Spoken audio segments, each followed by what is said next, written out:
Quoi de plus beau que de s'éveiller le matin et de contempler par la fenêtre un paysage enneigé. Depuis ma plus tendre enfance, la Russie me faisait rêver. Et puis un jour, en 2020, j'ai rencontré l'amour en Russie et j'ai décidé de tout quitter pour m'y installer. Ni moi ni mon futur mari n'avions envie de nous installer dans la mégapole de Moscou avec ses 15 millions d'habitants. D'un commun accord, nous avons donc choisi comme point d'ancrage Sergueïev Posad, la ville où il vivait depuis 15 ans. Vieille de 7 siècles, cette ville de 100 000 habitants, située à 70 km de Moscou, semble tout droit sortie d'une carte postale.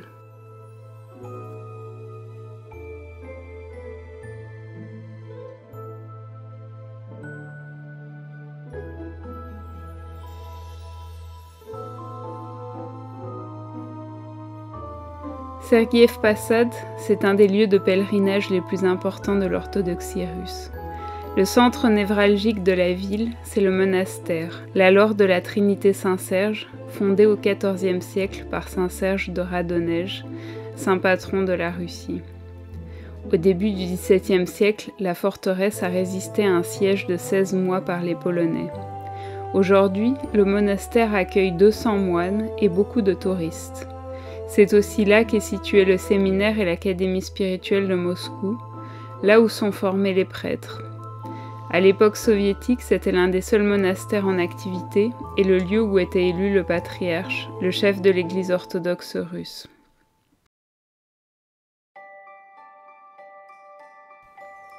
Mais ce qui fait le charme de la ville, ce sont aussi ces maisons de bois anciennes, dont beaucoup sont en piètre état, mais qui rappellent par leur charme la Russie d'antan. C'est au cœur de ce quartier ancien que j'ai voulu m'installer, tout près du monastère et de 2 jolis étangs où il fait bon se promener, été comme hiver.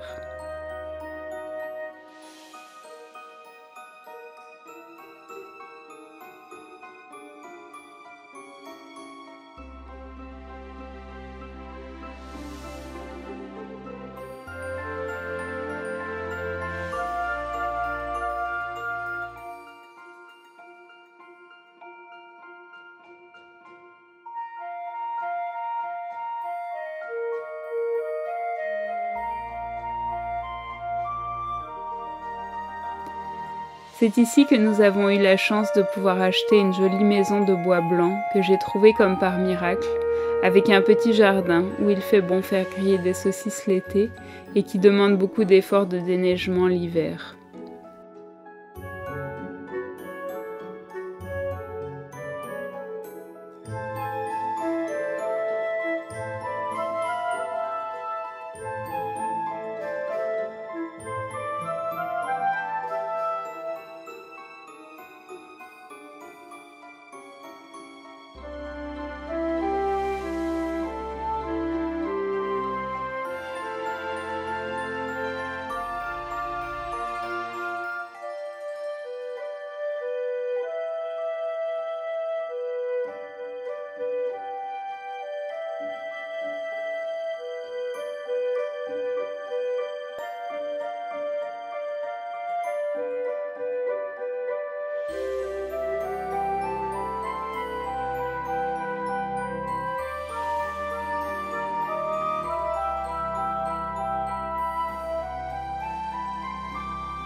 Mes commencements à Sergueïev Posad ont été pleins d'enthousiasme, qui m'a aidé à surmonter les difficultés du quotidien. Nous avons d'abord vécu dans un appartement, idéalement situé en centre-ville, mais avec les désagréments associés. Un 4e étage sans ascenseur, de la moisissure autour des fenêtres et les berceuses du bébé d'en dessous le soir quand j'essayais de m'endormir. Sans oublier le type du 3e qui adorait fumer sa clope en caleçon dans la cage d'escalier. Alors très vite, j'ai décidé que je voulais acheter ma propre maison. Je me suis mise en quête de la maison de mes rêves. Mes critères étaient assez exigeants et j'ignorais si la perle rare que je cherchais existait. J'avais un budget serré, avec moins de 100 000 € d'économie. Je souhaitais une maison moderne, n'exigeant pas de travaux, et je la voulais dans le centre-ville, afin de ne pas avoir à acheter de voiture. Le quartier qui me plaisait le plus était celui qui s'étendait à l'ouest du monastère et au nord des étangs qui font le charme de la ville, sur la colline rouge, Krasnaya Gora. Un quartier plein de charme aux bâtisses anciennes semblant tout droit sorties d'un tableau du XIXe siècle. Mais les maisons à vendre étaient soit en état avancé de dilapidation, nécessitant de sérieux travaux de rénovation, soit elles dépassaient de très loin mon budget.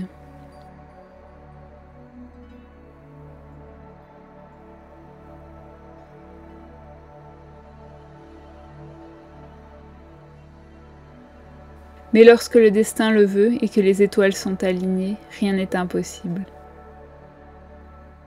C'est par une belle matinée de février que nous avons fait notre première visite à l'improviste. La maisonnette de bois blanc se dressait au milieu d'un jardin enneigé où se dessinaient çà et là les contours de meubles de jardin. Au premier coup d'œil, elle avait de l'allure. À tout hasard, nous avons appelé le numéro sur l'annonce pour savoir quand nous pourrions visiter. Coup de chance, la propriétaire, une jeune femme avenante du nom de Yelena, était à la maison. Elle nous a invités à entrer, fermant à la hâte la lourde porte derrière nous, afin de ne pas laisser entrer le froid. Dans le couloir, une petite fille qui avançait d'une démarche encore hésitante se cacha dans un sourire. C'est alors que j'ai eu la distincte impression que ce lieu ne m'était pas étranger, comme si j'avais déjà été là. Et puis, lorsque j'ai demandé un signe au ciel pour m'indiquer si c'était bien là ma maison, j'en ai eu la confirmation. C'est ici que j'allais vivre. Il ne m'en a pas fallu moins pour me lancer dans un pari risqué. La propriétaire souhaitait vendre dans les 3 mois, or je devais d'abord divorcer avant de me lancer dans un achat immobilier. Je lui ai proposé de nous reparler dans 2 mois, et si elle n'avait pas vendu d'ici là, sans doute accepterait-elle de revoir à la baisse le prix de 9,5 millions de roubles, qui me semblait exagéré. Si je n'avais pas eu la certitude que c'était bien là ma maison, je n'aurais pas eu l'audace d'attendre, mais bien m'en a pris. 2 mois plus tard, pressés par le temps, les propriétaires consentaient un rabais de près de 2 millions de roubles, me permettant d'acquérir cette maison de 107 mètres carrés de construction très récente pour moins de 100 000 euros. Il est vrai qu'elle était faite de bois, ce qui n'allait pas sans quelques inquiétudes. Comment serait l'isolation l'hiver ? Et puis il y avait quelques inconnus au tableau, des caractéristiques techniques pas très flatteuses comme l'absence d'accès à l'eau, aux canalisations ou au gaz. Mais j'avais grandi à la montagne, isolée de tout, et j'étais prête à relever ce défi. Après tout, on n'a rien sans rien. Enfin, en juillet 2021, nous emménagions dans ces murs. Il nous a fallu quelque temps pour nous faire la main sur les diverses installations, perfectionner la fosse septique qui laissait à désirer et améliorer le système de purification de l'eau, construire une cabane de jardin pour loger un volume croissant de matériel, alors que nous nous lancions dans nos premières plantations sur le petit lopin attenant la maison.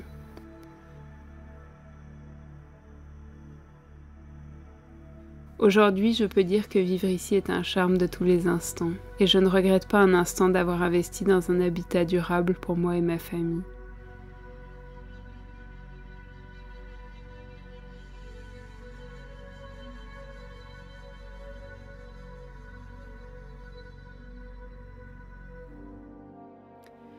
Qu'est-ce que cela signifie concrètement, vivre dans sa propre maison en Russie? Quels sont les avantages et les inconvénients? Pour ce qui est des avantages, on peut mentionner une fiscalité assez attractive puisque les impôts fonciers sont beaucoup plus faibles qu'en France. Pour un terrain de 400 mètres carrés avec maison, je paye environ 70 à 80 euros de taxes foncières chaque année. J'ai aussi eu la chance de pouvoir payer ma maison bon marché, moins de 100 000 euros, ce qui m'a permis d'acheter sans emprunter, donc pas de remboursement de prêt à faire. Combien cela me coûte-t-il de vivre dans cette maison ? Tout d'abord, il y a les frais de chauffage. Notre maison est chauffée à l'électricité, c'est plus cher que le gaz, qui est le mode de chauffage préféré des Russes. Mais notre maison n'est pas reliée au gaz, et si nous voulions le faire installer, il y aurait des coûts conséquents. Et puis l'électricité coûte beaucoup moins cher qu'en France. Actuellement, nous payons 5,5 roubles le kilowattheure, donc environ 60 centimes. Notre maison est assez bien isolée thermiquement, donc même en chauffant entre 20 et 25 degrés l'hiver, on paye autour de 120 euros les mois les plus froids, et l'été c'est plutôt autour de 20 à 30 euros. On paye environ 20 euros par mois pour Internet. Quant à l'eau, on la pompe directement dans la terre. Les frais que nous avons sont donc liés au remplacement périodique de la pompe et l'entretien de la machine de purification.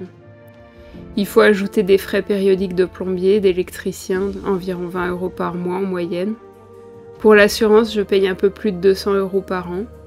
Et puis nous avons une plaque au gaz, avec un ballon que nous changeons 2 fois par an et un coût d'environ 50 € par an.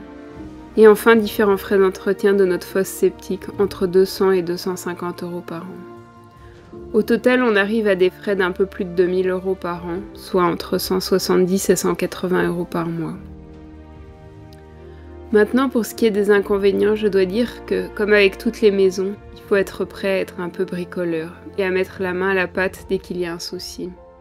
Comme nous n'avons pas de raccordement à l'eau ou aux canalisations, nous avons régulièrement des soucis avec notre fosse septique et parfois avec notre système d'alimentation en eau par pompe.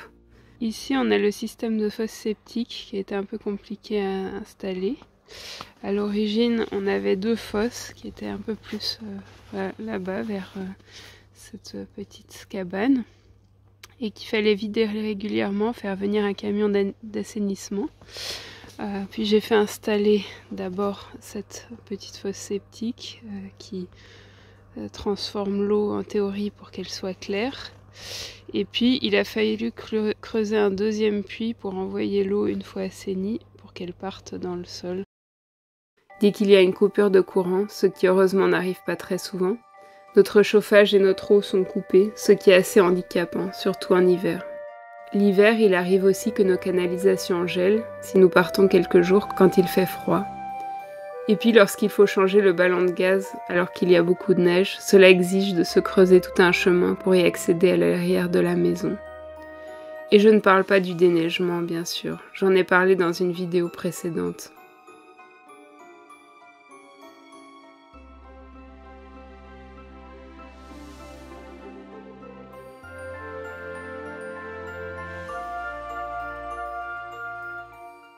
Pour éviter que le froid ne rentre dans la maison, on a ici une petite entrée qui est séparée, qui nous sert aussi un peu de lieu de stockage pour les déchets notamment, en attendant de pouvoir aller les amener aux ordures, et puis différentes affaires de jardin. Et bien sûr la poussette aussi, qui prend pas mal de place. Ici on garde aussi une pelle à neige parce que forcément il y a besoin de s'en servir de temps à autre. Et bien sûr ici on a notre compost. Aujourd'hui il n'y a pas énormément de neige. Je vous montrerai de quoi ça a l'air quand il y a de la neige.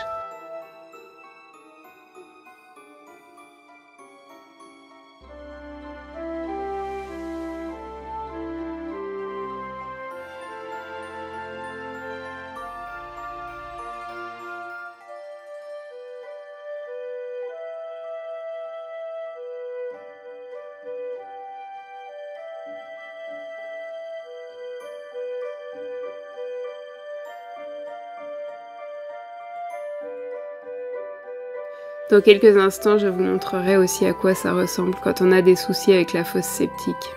Chez nous, c'est le maillon faible car nous sommes situés sur un terrain avec des nappes phréatiques proches de la surface, un terrain argileux.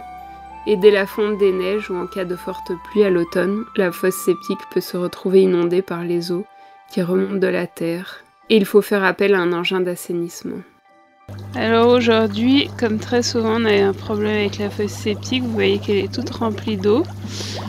C'est parce que la pompe n'a pas fonctionné comme normalement, donc là je suis en train d'essayer de vider tout ça, rien de bien grave, mais ça arrive régulièrement. Heureusement il y a un petit indicateur rouge qui me montre quand il y a un souci. Finalement, il s'avère que c'est la pompe qui est à changer. Heureusement, nous avons dans le voisinage un magasin de bricolage qui vend un peu de tout, y compris des pompes de rechange.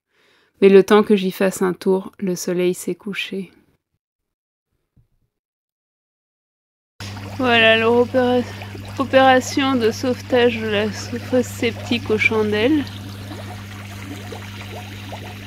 Je commence doucement à devenir folle parce que j'arrive pas à détacher cette pompe, tout est emmêlé. Et on est dehors, il fait froid, il fait nuit. Donc voilà, c'est les joies d'être propriétaire. Voilà, l'opération sauvetage est terminée. La nouvelle pompe est en place. Ça n'est pas très beau à voir, mais ça fonctionne. Et pourtant, vivre dans sa propre maison en Russie, cela reste un bonheur incomparable. Comme lorsqu'on peut se lever un matin d'hiver ensoleillé et aller se promener autour de ces étangs magnifiques, à 2 pas de chez nous.